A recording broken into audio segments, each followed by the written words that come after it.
Live? Yes, hello, good evening.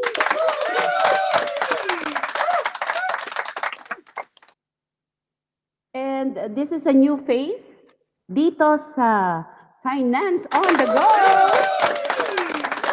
Well, hindi po ako host dito. Ako po ay nakikigulo lang. But please welcome, of course, the host, ang milyonaryong hardinero, Mr. Hardinero himself. Please welcome Mr. Aris Baloran. Yourself a merry little Christmas. Hello everyone! Hello everyone and welcome to our Christmas edition. Nabigla ba kayo at si Professor Charisma de la Cruz ang aking host ngayon. Actually, she will be one of my co-hosts for today. Again, I repeat, I am Mr. Aris Baloran. Joke nga lang yung kanyang introduction. Sinong milyonaryo? Walang milyonaryo. Ay, nako, talaga ba? Ayan. So, it's my pleasure also. Thank you, Besh, for accepting my last-minute invitation to you. And I would like also to introduce... I would like also to introduce ang isa pa sa aming co-host, ang nagbabalik, the trader master herself, Miss Meg Suzuki. Hello. Good evening. Good evening. Yan. So, shoutout muna tayo sa ating mga kasama dito. Hi, higher, lower. And then kay Rans Polya, Ishingel Onika, Bayan, Coach Kirby, hey Coach Jay, hey, welcome. Maraming salamat. So maraming salamat sa pagpapaunlak ninyo sa last minute na request ko sa inyong dalawa. Thank you. Ang lakas mo sa amin. Yeah. Thank you for making this episode, the Christmas episode of my show, very special. Ayan. At dahil din yan, very special ang guest natin. Kasi nga, hindi niya kailangan ng mahaba-habang introduction because everybody knows her and everybody loves her. So, ladies and gentlemen, I would like to present to you the queen of personal finance in the Philippines, the financial Beshie ng Bayan, and the president of Empower and Transform, Ma'am Salve Duplito. Asa na yung red carpet? Grabe, kumpleto ang barkada. Hello, Meg, Charming, DLC, and Aris Baloran. Grabe, pinaghandaan mo ko, Aris, ha? Dalawa yung co-host mo ngayong gabi. Akala ko talaga sasabihin mo kanina, hindi na po niya kailangan ng mahaba-habang introduction kasi maiksi lang po siya. Ay, nako. Thank you so much, ma'am, sa pagpapaunlak again. Nakalimutan ko palang sabihin, the return of the comeback. The return of the comeback. Oo nga. Yeah, with your very, how do I describe, ang babaeng walang pahinga. Ay, grabe. Pero naman, Kuratsa na yan. Paganyan. Mana lang ako sa'yo, love. Alam mo, medyo na-confuse ako kanina. Parang, Christmas party ba itong napasukan ko? Parang may exchange gift ba dito? Hindi ko alam. Bibigyan tayo ng gift ni Ari. Yes. Yan. Kasi ang pag-uusapan natin ngayon, it's a gift for life because long-term investing naman. Last week, mga ka-garden, ayan, na aliw tayo at marami tayong natutunan sa trading, even me. Hi, Diana. Marami, in-apply ko nga eh. Nung, di ba, nagkaroon ng medyo galawan sa market, I apply yung aking natutunan kay Meg, and thank you for that last week. And you know what, Meg, yung mga kasama ko dito na nagte-trade, they say na ganun lang pala. Kasi sila buy low, then sell high. Pero usually, they buy high, then they sell low. Yun ang nangyari. But when you introduce to them yung style mo, ang daming natuwa. Sabi nila, pwede bang i-mine si Meg? Sabi nila, bro, single ba si Meg? Sabi ko, single yun. Pwede i-mine. So, value investing tayo ngayon since para naman to balance this is in-invite ko muli si Meg para magkaroon ng konting salpukan ang investing on the long term versus trading. Kasi nga, sabi nga nila, hindi na daw uso yung style ni Lolo Warren Buffett and ni Charlie Munger, which is in long-term investing, all value investing. Ang uso na daw ngayon is disruptive investing because the market was disrupted ng cryptocurrency, yan, maraming disruption. So, ma'am, first question naman gagaling Sige, sa akin. Yan. go. So, why should I invest in the stock market muna? And invest in the long term? Oo nga, kasi yung mga ipon natin, kinakain yan ng inflation. Kahit na wala tayong gawin. Yung money mo nandun lang sa bank account, tapos akala mo safe na safe siya. Pero dahil yung presyo ng bilihin umaakyat, kahit wala tayong gawin, that value will go down, di ba? Parang the rule of 72.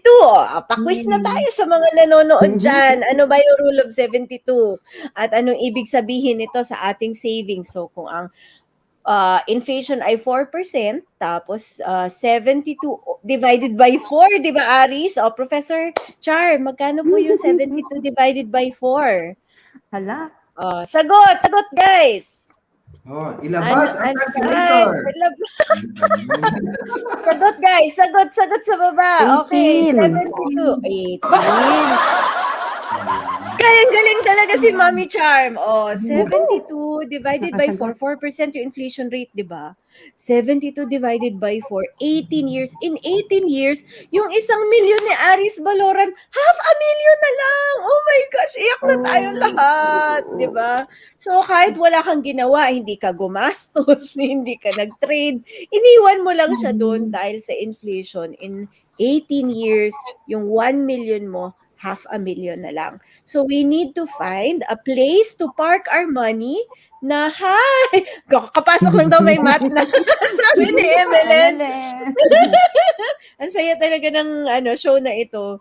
Yan, you need a place to park your money na kikita siya ng higher than inflation rate. So, syempre, out na agad ang time deposit kasi mother, alam mo naman kung magkano kinikita ng time deposit, di ba? Tapos yung bond rates naman, minsan, sakto lang sa inflation. So, ano na lang natitira sa atin? Crypto. Mamaya na yan. Ang natitira na lang, invest your money in businesses that grow over time. At yung growth rate niya, mas mataas naman sa 4%. So, ang natitira sa atin, stock market. Kaya, if you invest in an intelligent manner, hindi magiging danger na mawala sa atin yung pera na inipon natin. Ma'am, pang mayaman lang ba itong stock market? Kasi yan Nice! yung first impression ko before. Pang mayaman yan. Hindi tayo mayaman. Oo. Pang mayaman lang ba? Pang mayaman, kung gusto mong maging kasosyo yung C family o kaya yung mga Ayala, yun ang pang Meg Suzuki, ganon level. Nakakatupa sa Wow. pintuan nila, Mr. Jassa, hi!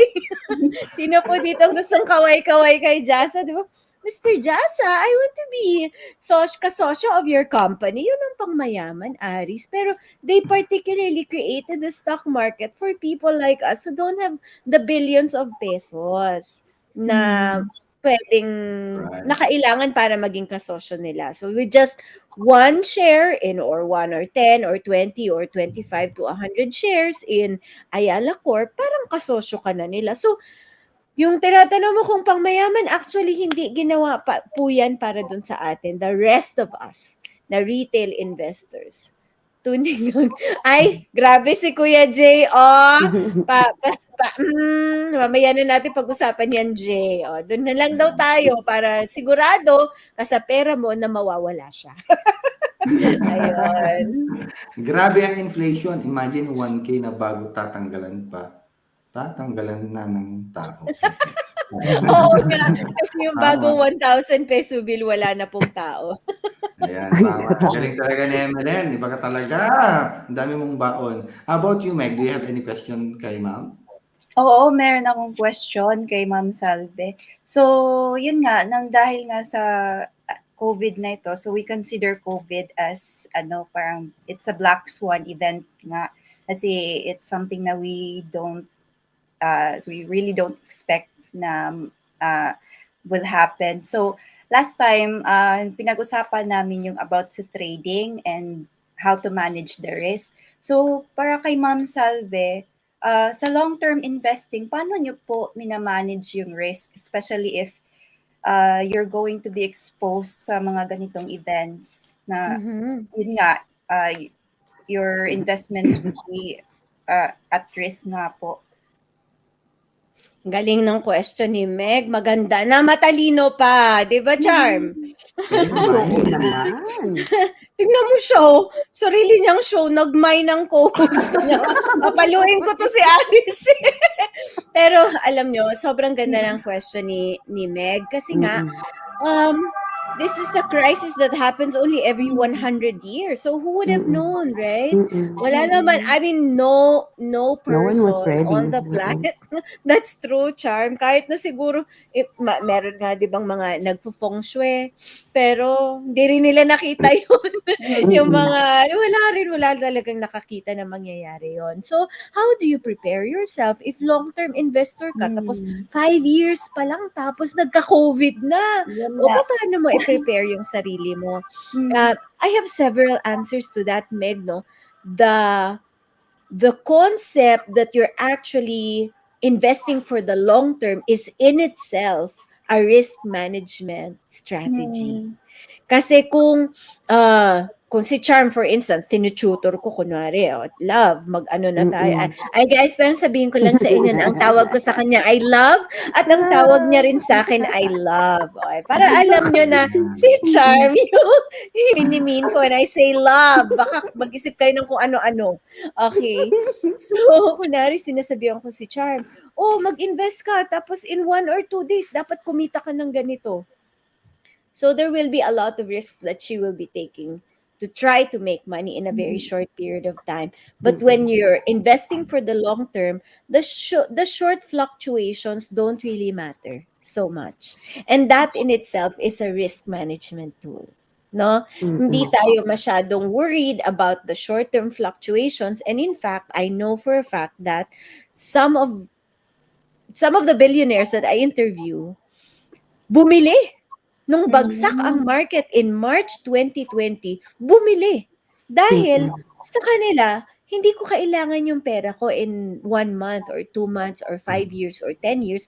I need it in 15 years. So if I know that the company that I'm buying is great and the COVID has not changed its fundamental setup, no? Yung fundamental and basic background of the company, wala namang nagbago, pero bumagsak yung presyo, bili na ako kasi long-term investor ako.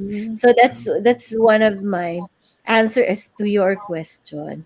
So risk is a function of your knowledge of a particular investment. The more you know about a particular company, the lesser the risk. Para sa akin, risk is a function of intelligence or lack of it.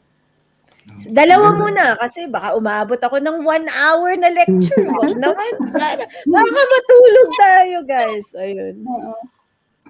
Oy, may naghahay sa'yo. Batchmate mo daw si Coach Harvey. po. Hello po. Yan. Hello, Coach. Coach, single ka ba? Hindi, joke lang.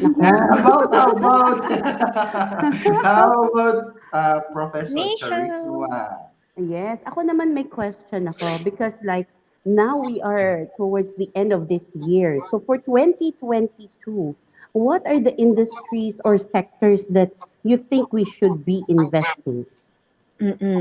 COVID kasi has put a spotlight on the tech sector kasi everybody's trying to go digital.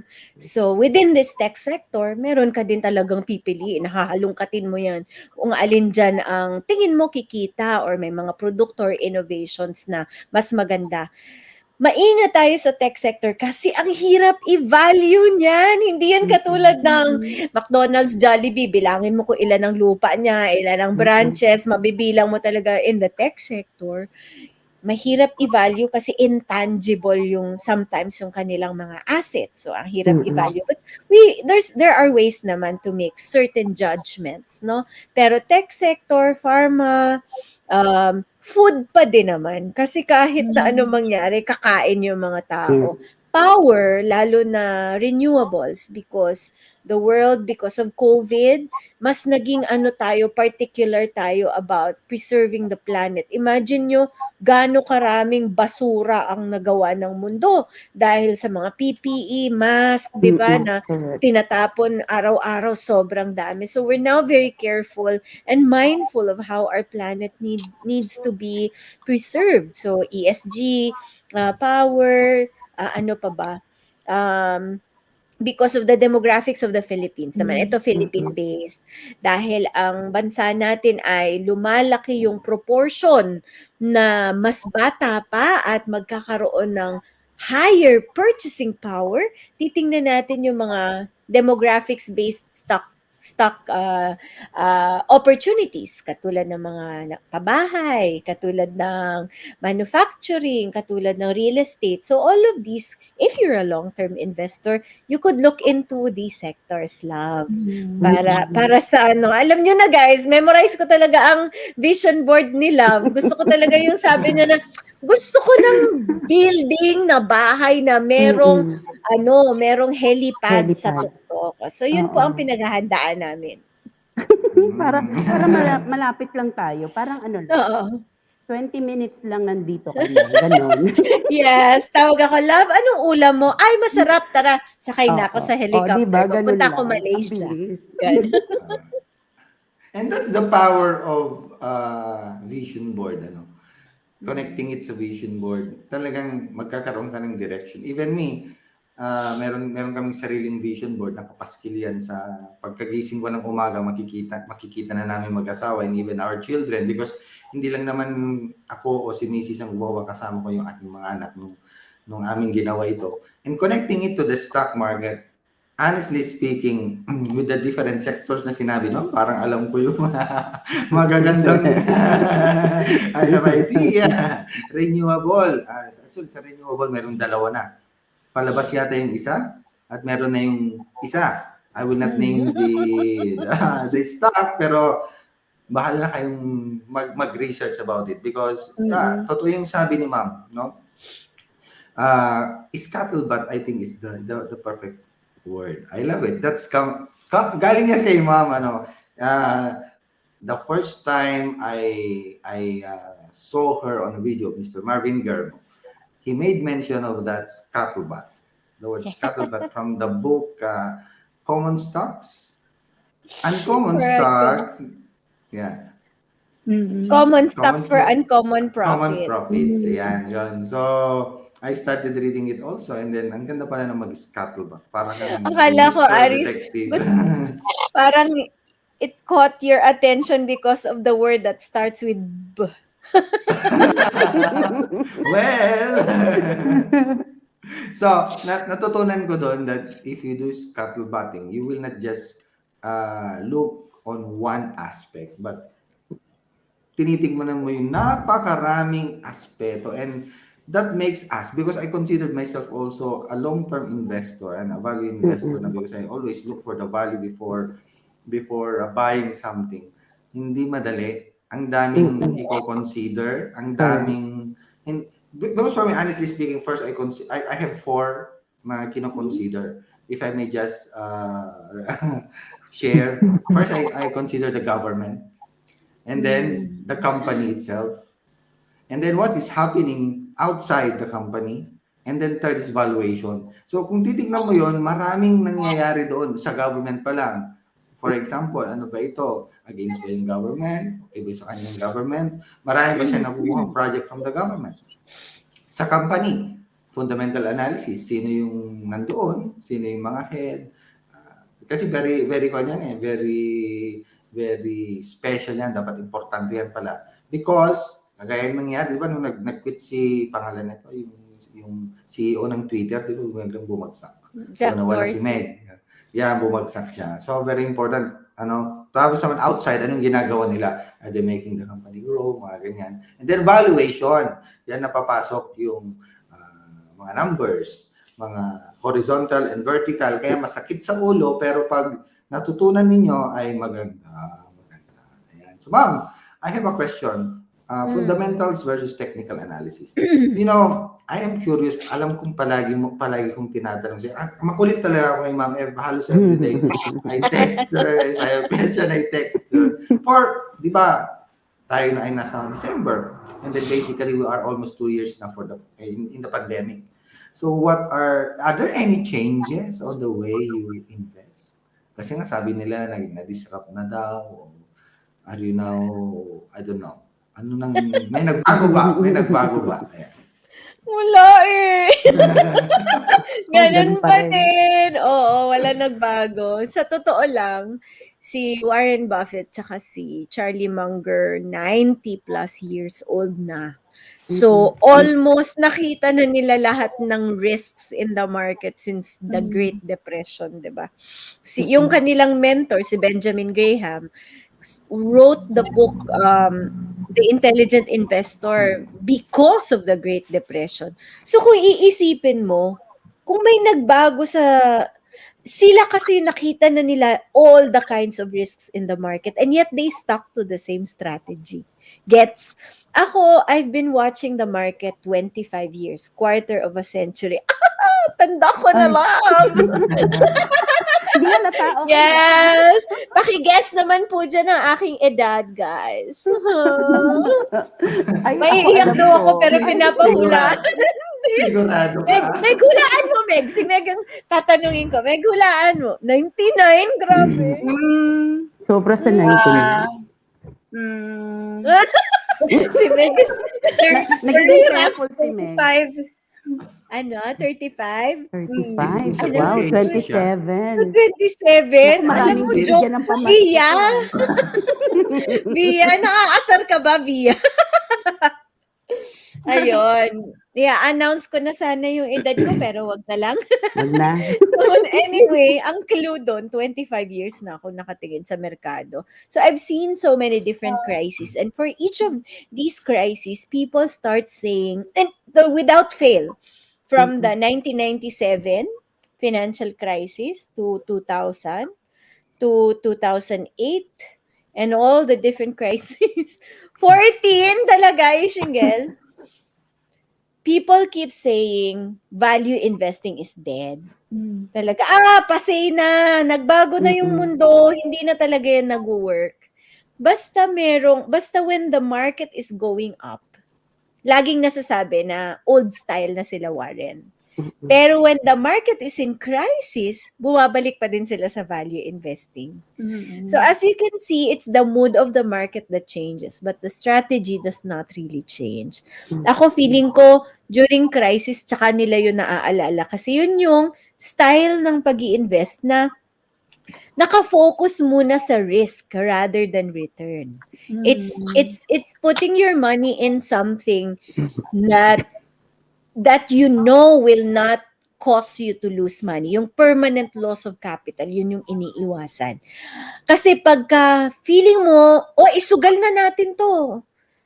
Baka mawala yung pera natin, pero kung tama yung lagay natin, kikita tayo na malaki. Mas nakafocus sa kita kesa dun sa risk. Yung value investing, tinitingnan muna yung risk. Tapos, kung yung kita hindi masyadong mataas, pero stable, okay lang. Kasi long term nga yung ine-expect natin na time horizon natin. So, I think di pa rin ako magbabago aris ng strategy kahit ano mangyari. Pero meron akong konting panglaro-laro. Yan naman. Medyo naglalaro naman tayo ng slight lang. Pero slight lang. Yung pang happy lang. Ganon. Pag may chance, mga ganun. Pero naman, may excitement. So, Ma'am Yeah. Salve, may question po sana ako. If you're Go lang. saying long-term, ilang years po ba yung consider if you'll say long-term? Right. So, ako talaga, pag sinabing long-term, ito muna context ng question ni Meg, ha? Kasi kami in the media, lagi namin tinatanong sa mga tao na ini-invite namin sa, kunwari, sa On The Money, gano'n, or sa iba-ibang shows. Tapos, iba-iba din ang long-term, di ba, Meg? For some people, 1 year, long-term na yun. May 6 months. Sa kanila, may 6 months. Tapos, ang short-term trades, a couple of hours or a couple of days, ganun, iba-iba. Pag ekonomista naman, pag sinabi mong medium term, 5 years. Pag longer than 5 years, yun na yung long term nila. Alam mo ba si Phil Fisher, tinanong siya, ano yung favorite holding period mo? Ang sagot niya, forever. Pero pag tinanong mo yung ibang market participants niyan or yung mga brokers, sasabihin nila, "Ay, I can't afford yung forever na holding period." Now, of course, naiintindihan natin yun because the market participants, they make money every time people trade. Whether the person trading is making money or not, every transaction, merong pasok yun sa wallet nila. So, syempre, they can't afford it when people's holding period is forever kasi isang beses lang sila kumita sa trade na yun, di ba? Binili. That's it. That's the only time they make money off of it, even if you make money yourself. The bankero or the trader, the brokerage company doesn't. I love you too, Ishingal! O, di ba? Shout out. Ayan, ang Ako, ganda. ako may question kay Love. Kasi you've been in this business, sabi mo nga 25 years, no?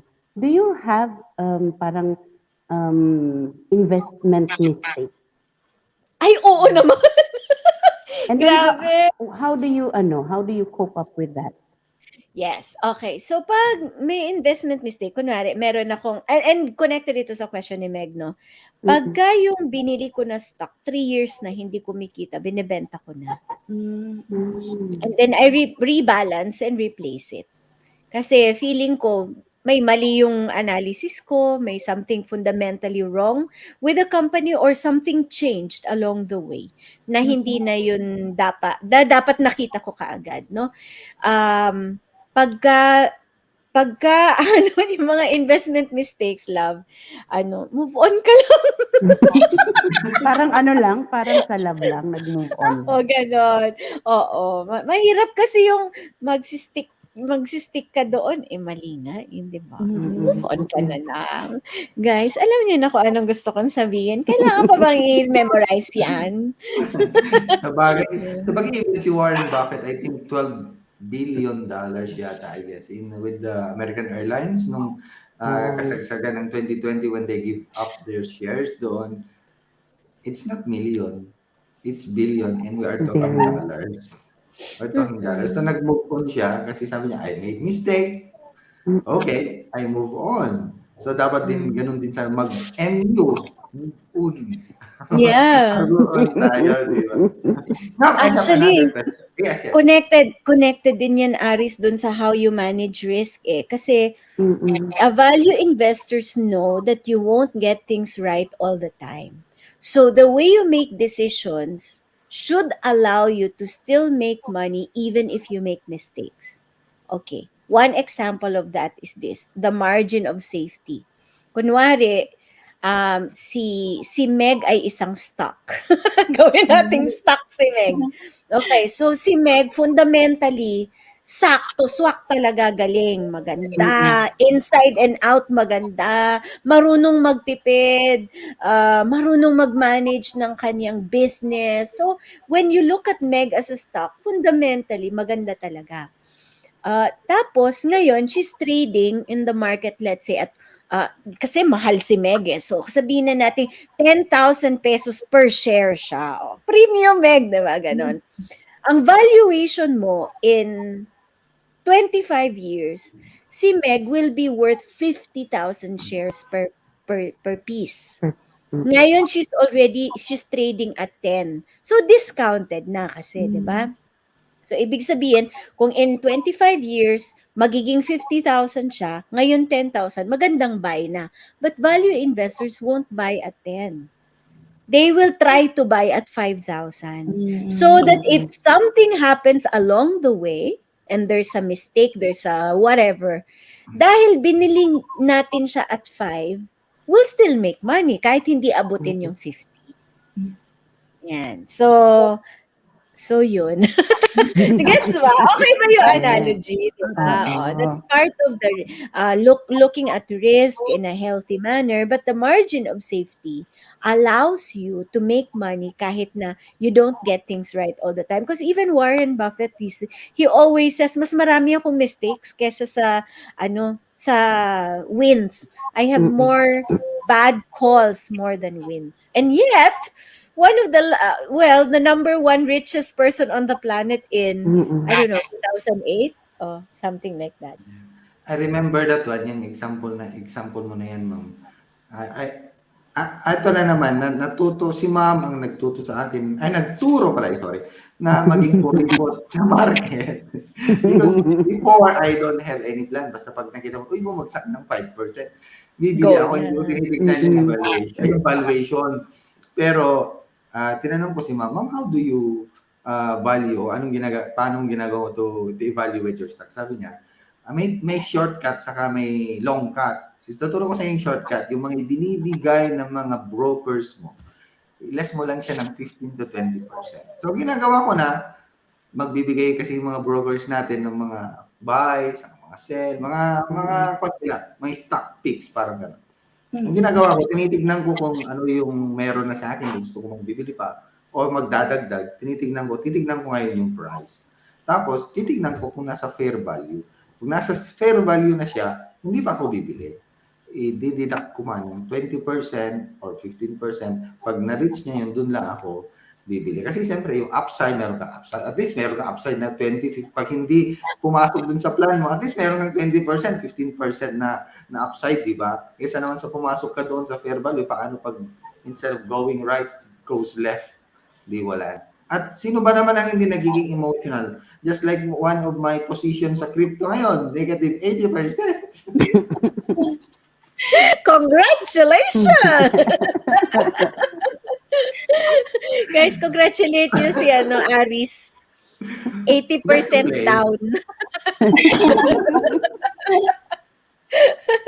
Basta wag lang 100%, ano? Yeah, wag lang 100%. Babawi yan. Long term yan.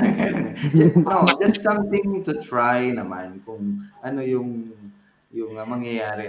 I put siguro mga 0.02 na percentage of my portfolio just to try. Kasi hindi mo rin naman, kasi may magtatanong at may magtatanong, especially we are on the financial advising business, may magtatanong yan, o ano naman sa tingin mo ang ganito? Ano naman ang ganito? Kung wala kang, you could not say something if your feet was Don't not try wet. it. Yeah, you should try it. So, tinanay namin, yun nga lang, mali talaga yung pagpasok ko. Yun. Ayun. That's where technical analysis can help you. Dun sa timing ng pagpasok. So, tama yung sinabi ni Coach Herbie. Galing-galing talaga ni Coach Herbie. Oh. Tama yan. Yung aralin mo muna kung anong stock talaga, yung fundamentally sound. And then, look for that margin of safety. Target ka ng price. People forget about the second part. Pili lang sila, maganda yung Ayala, AC, maganda. Bili ng bili, kahit anong presyo. Heller, kahit na Ayala yan, pwede kang mag-lose ng money dyan if you get in at the wrong price. So, find the stock, then choose the price, and then, once you know, look at your chart to find out kailan ka papasok. That's how the pros do it, right? So, I have a yan, si question. Herbie sabi niya. Yes, go ahead. I have a question to Meg naman. I will on the spot you. Sorry.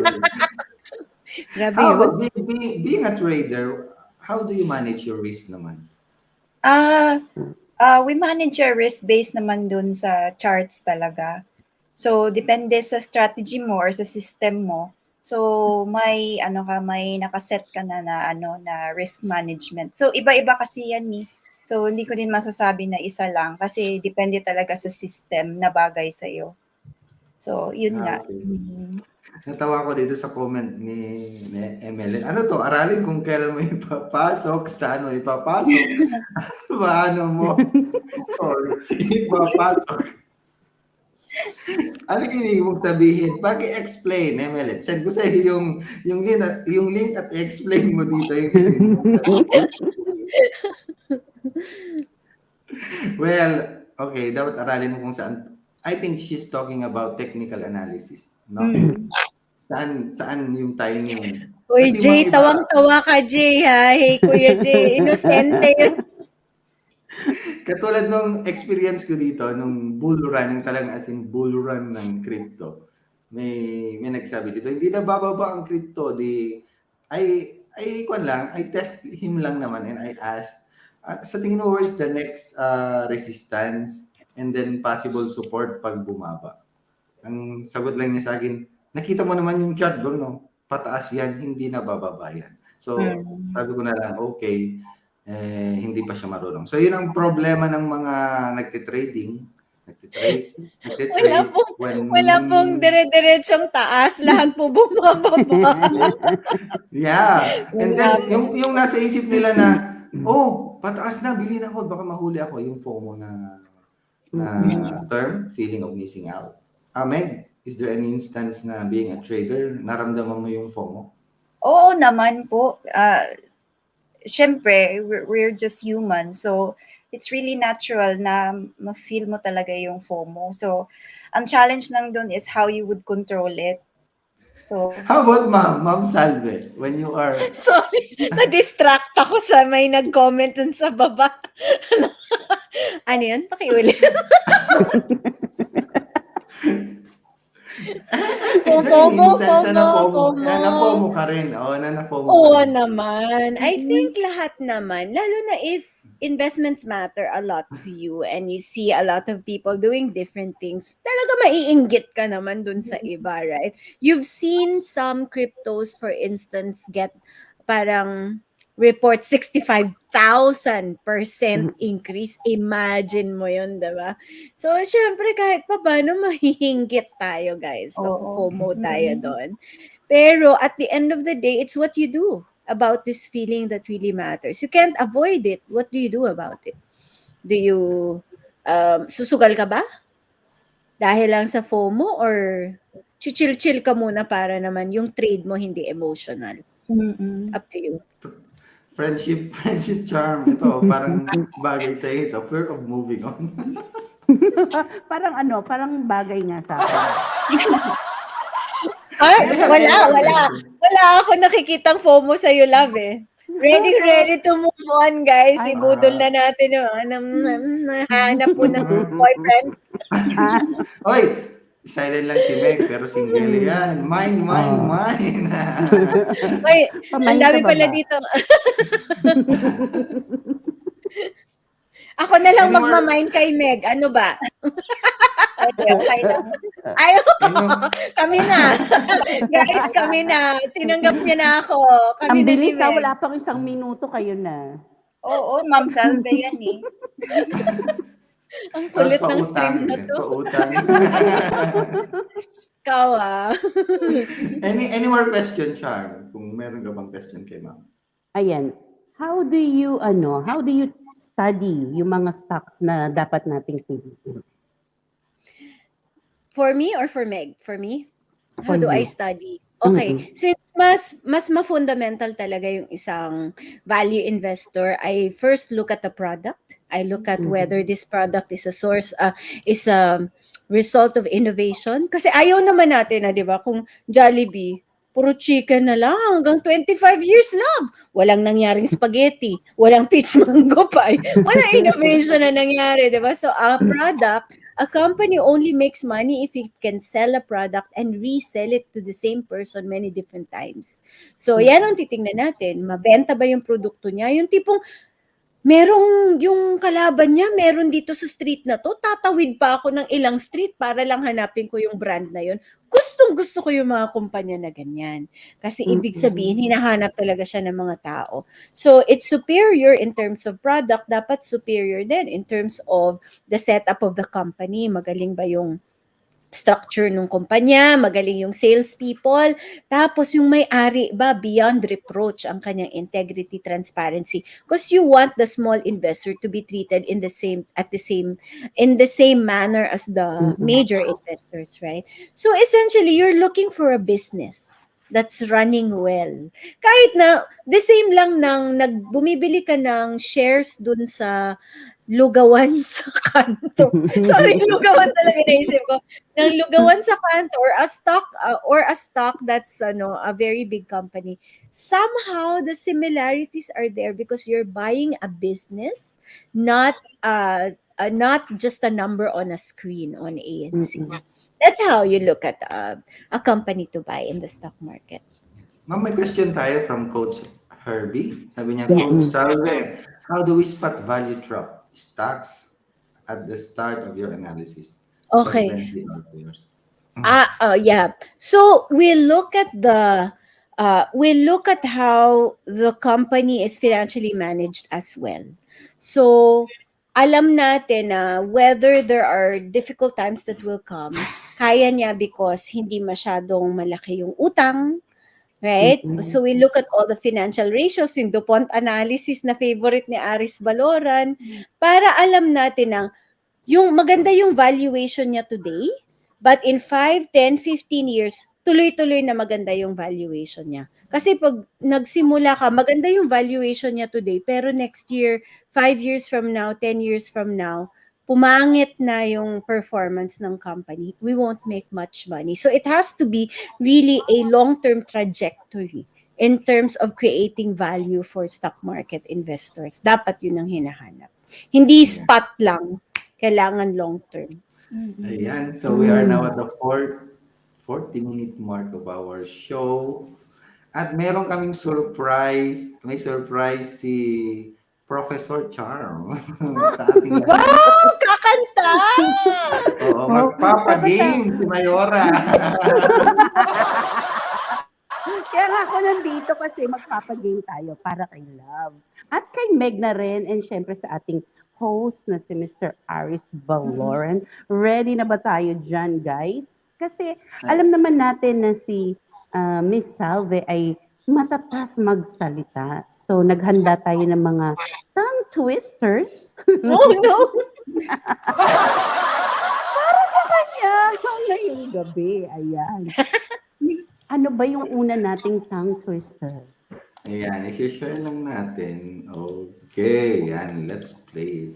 Ayan. O yung mga Oh, nandyan no. sa baba, ready na rin. Pwede na kayong mag-practice. O yan. Siguro yung Ayan. host muna daw. Go, go, go! Okay, I will try. Sino Yes. sinisusan ang sisidlan ng sisiw? Oh, Dapat daw di 3 ba? times. 3 times na Sino mabilis. Okay, sino sinisusan ng sisidlan ng sisiw? Sino sinisusan ng sisidlan ng sisiw? Sino sinususan ng sisidlan ng sisiw? Pinaktis ko yan. Okay. Kaya. Ito daw yung magte-test sa mga chismosa sa kanto. Marites, is that you? Ang mga marites. Si Meg naman, sige nga, i-try naman ni Meg. Sige, sino sinisusan ang sisidlan ng sisiw? Sino sinisusan ang sisidlan ng sisiw? Sino sinisusan ang sisidlan ng sisiw? Very galing. sisiw naman para kay Meg. Grabe, ang galing. O, yan na, si Love na. Sinusisiw. See you soon? Ayoko na agad. Sinusini? Sinusini Susan ang sisidlan ng sisiw. Okay, sige, game. Yeah. Ako si Susan. Ano yung sabi niya? Sinusi ni Susan ang sisidlan ng sisiw. Oh, nagawa ko naman Kaya na. O, sige, kasi may 10 yan Love. Oh my God. Ano yung next natin? Hindi. Next natin, next. Ayan, 5. next. No? Ayan. O, eto na. Oh my God, ito na. Ako na ba? Si Meg muna. Ladies first. Ayan. Palakang kabkab, kumakalabukab, kakakalabukab pa lamang, kumakalabukab na naman. Ay, nako, grabe siya. Salve leaves the stream. Ayan. Pwedeng si Meg muna. Ladies first, gentleman ako. Sige, si Meg saka daw Ma'am. muna. Last ako. Parang ang hirap. Sige, try lang, try. So, palakang kabkab, kumakala, bukab, kakakala. Ang hirap. Ulit-ulit. Palakang, kabkab, kumakala, bukab, kakala, bukab pa lamang, kumakala, bukab na naman. Yun. Parang ano lang parang Ang, sa trading, mahirap din. ang matatalo Magbabayad daw na lang dito. po ako. Ma'am, ang sabi ni MLN, ito yan, kakanta lang ganito. Ayan. Ayun Wag, pala, wag. sabi, ang Mawawalan ganda ng kayo ng suggestion ni Emeline. Kakanta ka na Masisira lang po ba, yung love, o magtatang twister tayo? Magbabayad na lang po ako. Magbabagsak na lang daw siya ng Magbabagsak na lang po ako. Hindi ko kaya to, guys. Wag na lang. Palakang kabkab, kubakala, kabab. Kala Sarap naman. kabagad, palag. Hindi ko na kaya. Palakang kabkab, kumakala, bukab, kakakalam. Hindi talaga. Baka masira reputasyon natin dito. Guys, akala nyo ba madali? Kayo nga, try nyo. Paki-record yung mga yung mga tongue twister nyo, then isending nyo kay Aris Baloran, dahil Yeah. magbibigay daw siya ng papremyo. Meron. I-try ko. Palakang Sige. kabkab, kumakalabukab, kalabukab pa lamang kumakalabukab na naman. Oh, pinakis ko yan. Wow. Nakaraos siya doon Ayan, pwede. Ayan. Ikaw, how about you naman? Ikaw kaya, Besh? Ako? Ikaw kaya. Palakang kabkab, kumakalabukab. Kakakalabukab pa lamang, kumakalabukab na naman. Oh my God! Palakpakan tayo, guys! Ganun talaga kasi pag madaldal. Ang galing! Ayan, Guys, ito, hindi meron madali pa. yun. Ito pa. Ito, may kwan ito. 10 ito. Ayan, ito pa. Makati sa Makati. Ako mauna. Madali lang ito. Sige. Makati sa Makati, may pari sa Apari, mahihilo sa Iloilo, may bagyo sa Bagyo. Oh, Hindi di ba? Makati sa Mali ka Makati. naman eh! Makati. Makati is the place, di ba? Hindi Makati sa Makati. Ulit. Meron. Ulit ba? Oo. Yan. Makati sa Makati, may pari sa Apari, mahihilo sa Iloilo, may bagyo sa Bagyo. Pwede. Pwede. Pwede, May premyo daw. pwede. Size 6, sabi ni Emel. Any dayang size 6. Anong size 6? Good morning, Ernest. Hi, Ernest. Ayan. Siguro yung next na para Yan, next na. Ayan, next. Ito, ano pa ba? Ayan. O, si Meg naman. Okay, sige po. Maya-maya'y mamamanhikan si Aman sa mayamang si Maya, malamang sa harap ng maraming mamamayan. Ayan. Ang galing. hindi naman ni Meg. Grabe. Guys, hindi ko kaya yan. Sinasabi ko na sa kayanin inyo. mo. Sige na lang. Pakipalitan ng font. Yung pala yun, Maya. hindi ko na kaya kasi Mahirap. Ikaw, Emily, na kanina ka ba? Pakakantahin kita dyan. Sige ka. Ayan. Okay, doon na tayo sa last. Sa last. Ayan. Last na to para... Yan, sa last na. Ayan. Okay. Madali na Ayan lang na, ito. kay love na yung Ay, last. kay ma'am na ito. Yan. Pinaputi ni Tepiterio ang 7 puting. Baka magmura ako dito, guys. Pinaputi ni Tepiterio ang 7 puting putong patong-patong.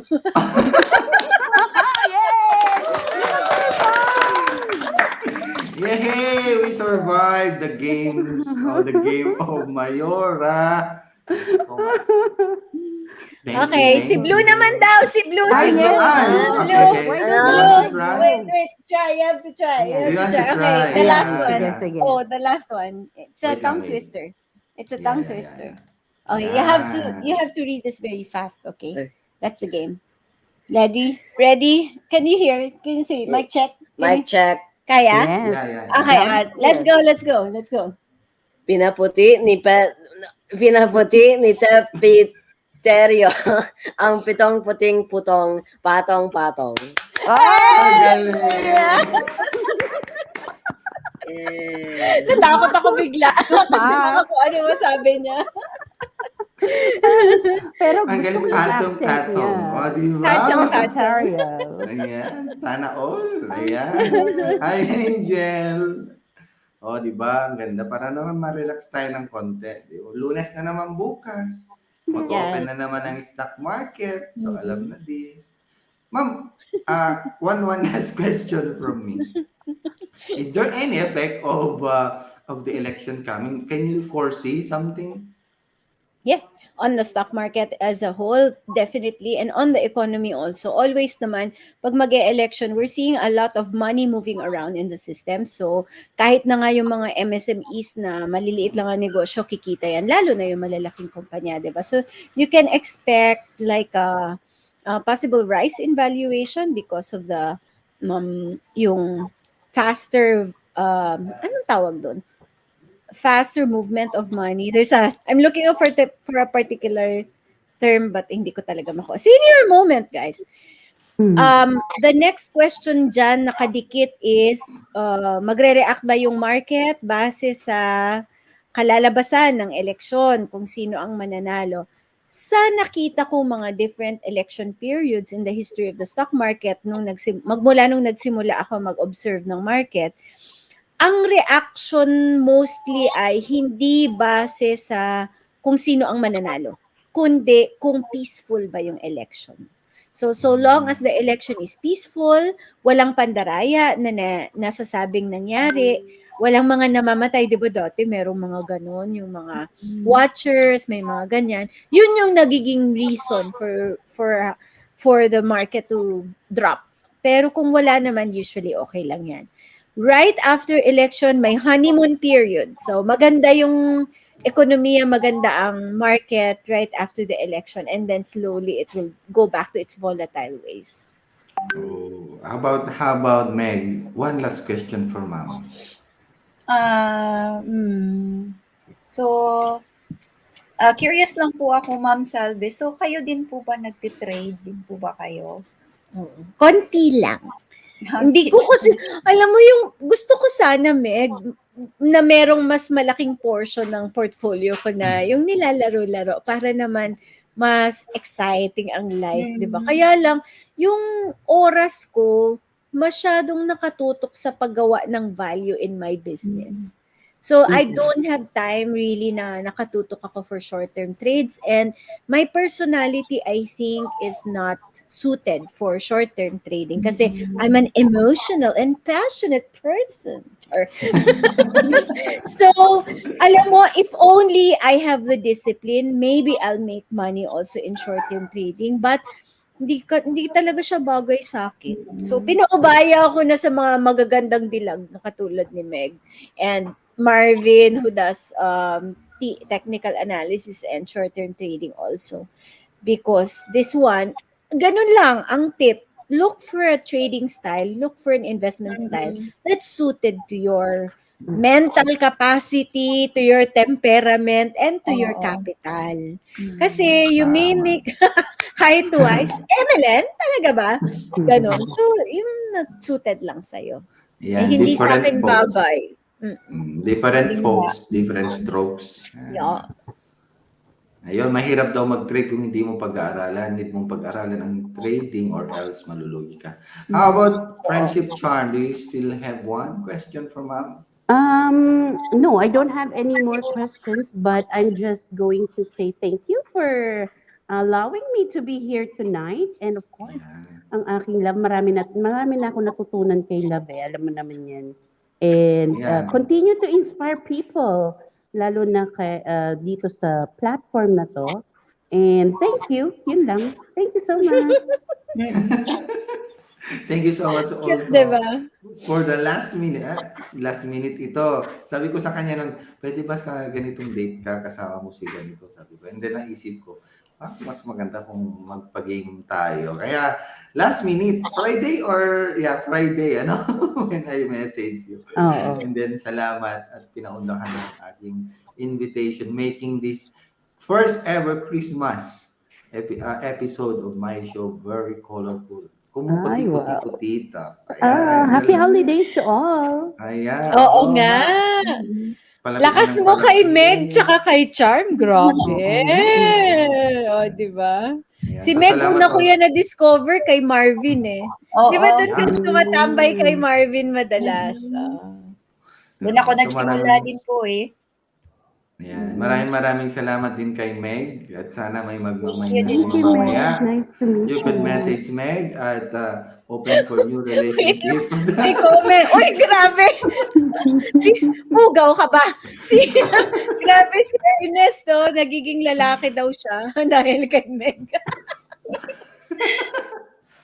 Ayan, Ay, ma'am. Thank wait you so lang much ha. also. Kami na ni Meg, no? Official na yan. In-announce ko Yeah. na. Ako nagwagi.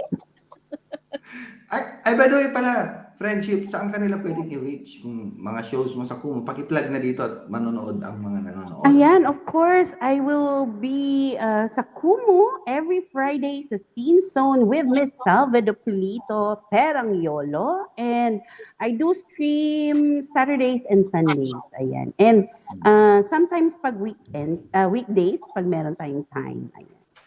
Yun lang! How about si Sometimes Meg? when we touch. Yes. Sometimes How pag about nagtatouch ang schedule namin, biglaan na lang Oo. siya Yun na mag-stream. lang. Guys. Oo. Go, Meg! Para naman mahanap ka rin namin, kami Oo naman nga. tatambay sa'yo. Turuan ka na namin, Meg, magkumo, no? Oo nga. Mag-Kumu 101 na tayo. Kaya nga eh. Pero actually, first time ko lang din po dito eh, sa ganito eh, kay Sir Ari. So, thank you very much din po sa opportunity. So, yun lang po. And I'm so happy po to see Ma'am Salve here. Salamat po ulit. Yan. How about ma'am? My nanay Choknat. Merry Christmas. Sana makabalik kayo yung daily stream ko sa Kumor, just talking Oo. about investments pag alas 9 ng umaga. But alam nyo na, marami tayong ginagawa at maraming kliyente na kailangan pasayahin. Yeah. Kaya ayan, medyo overdrive ang ating utak. On Kumu, I'm there 5:30 p.m. Kasama ko si Charming DLC. We would love to see you there if you can join us because ibang level din talaga yung mga financial learnings doon, di ba? May kasamang kwentuhan, umiindak si Aris, mga ganon, mga hugot doon sa baba ni MLN, ayan. Saktong-sakto po yan pag Friday afternoon. Tapos Saturday naman, 8 to 9 p.m. live show natin sa YouTube at Facebook page naman. Tapos, yung ibang mga shows, I do a lot of financial talks for different corporations.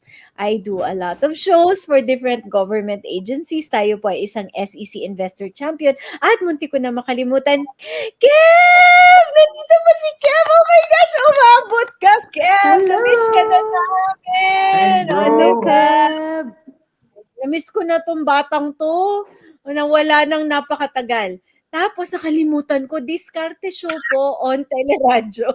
Alauna ng Friday din po yan. And hopefully, I'll be able to stream more often para we can talk about investment. Meg, sumali ka dun. If you have time, just join us there. I will try to find a good schedule for all of us. That's it. Sige Yeah. po. So thank you sa lahat. Thank you so much sa inyo, Meg, Friendship Charm, and of course, Ma'am Sable for your continuous guidance pala dito sa ating show. Kung wala kayo or masasabi you are the pillars or the platforms na Oh, talagang thank you. yeah. Alam mo Aris, naman, kwento ma'am. mo naman yung Money Squad para ma-invite mo ang inyong Yeah, class. yung pala. Mm-mm. Yeah, if you want to be a transformer coach, I don't know if we will have another run, but I think January. We have January. another run in Wow. January. Yan. This is one of the most, alam nyo kasi isa ko sa mga seminarista ng 2021. I attended so many seminars, Dayan, hindi ka pa trainings, pwede. Sorry. and Transformary Coach is one of the most empowering and transformative seminar na na-attend ko because it's the combination of a yaman coach and an empower and transform training. So parang you are trained by the father and the queen of personal finance in the Philippines. So ano pa bang mangyayari, di ba? You will be empowered and you will be transformed. So yung mga gusto dyan to be a transformary coach, just like me, alam niyo na ang drill, go to empowerandtransform.ph, or you could, for your inquiries, you could email us at info@empowerandtransform.ph. Ayan. So, sa mga gusto naman maging yaman coach, because I am also a yaman coach, you could visit our website at personalfinance.ph, or you could ask a friend as Efren. Diretso na kay Coach Efren. Kung gusto niyo man, you could email Aris at personalfinance.ph. Ayan po. Ang daming itaplan. Grabe. So, yun lamang. Maraming salamat. Advance Merry Christmas to everyone. Sa Sunday, wala po tayong live show. Meron tayong replay. Magre-replay ako ng isang video from i-announce ko na lang. Para naman may thrill. So, if you're looking for a financial planner that's always on the go, look for Mr. Hardinera. And again, Merry Christmas, everyone. Bye. Babush.